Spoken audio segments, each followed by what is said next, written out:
Good morning and welcome to Jackson's. It's Friday the 12th of February 2010. I'm Pete Matthew.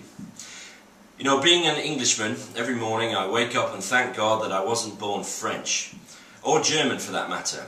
And this week that gratitude has been well placed, more so than ever, because it's been a week of turmoil in the Eurozone.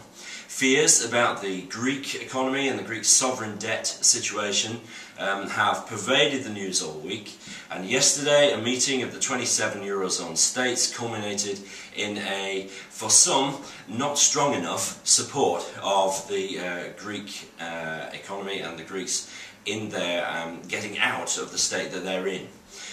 Now, no matter what you think about the situation, I confess not to have delved into it too deeply.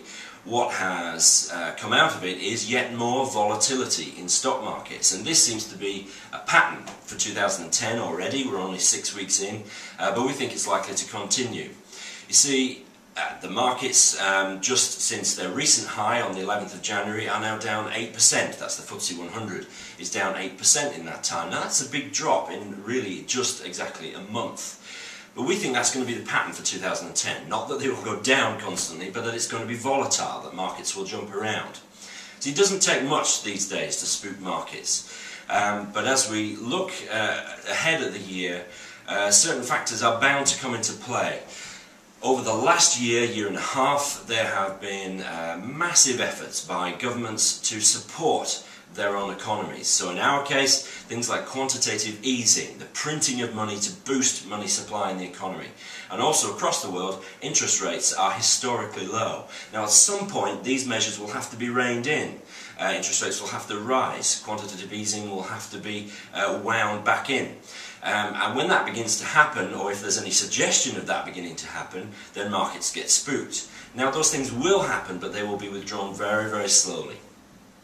Ongoing concerns about debt, both at a corporate level, a national sovereign level, and even at an individual level, continues to be a recurring theme. We are as indebted as we've ever been, and it's got to change. There is a period of austerity ahead, no question. Particularly, it seems, in Greece. But I think that's going to be the pattern in many other economies, our own included. So it doesn't take much to spook the markets at the moment. But should you be worried about that? Well, I don't think so. Diversification, which is the spreading of your money around many different kinds of asset, is the key to riding out volatility.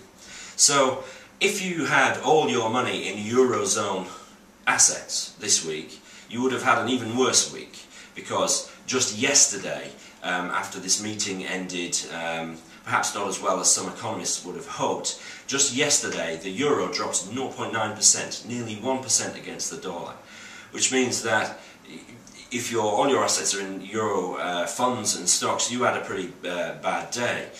But for us as sterling investors, we need to spread our money widely so that we have enough money in dollar-denominated funds, for example, to benefit from these imbalances. By spreading the money around, you can ease out, smooth out these jumps up and down. So spreading your money around is key. There's also been a lot of talk about stocks generally and about what a rubbish deal they've been, and how, had you invested £10,000 back in the year 2000 or even 1998 or 1999, you would be worse off now, some 10, 11, 12 years on. Well, those stories preclude the miracle of compounding of income.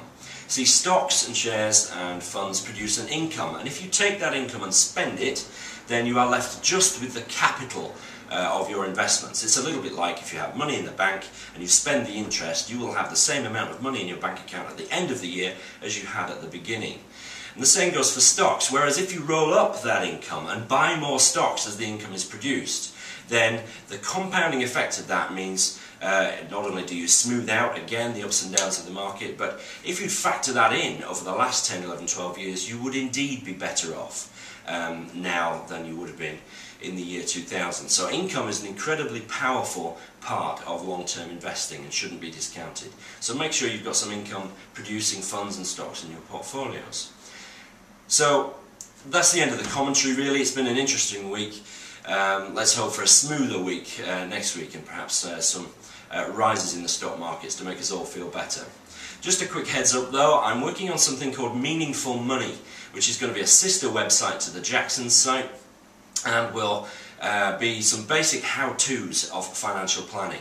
So going from basic budgeting and the power of compound interest, things like that, through to simple explanations of the different kinds of things you can invest in and policies and things like that, through, most importantly, to how to bring meaning into your money and how not to let it be the meaning of your life, but how to use your financial situation to help you live the life you want to live. So look out for Meaningful Money.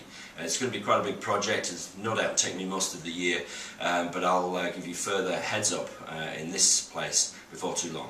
So thanks again for watching. Have a great weekend.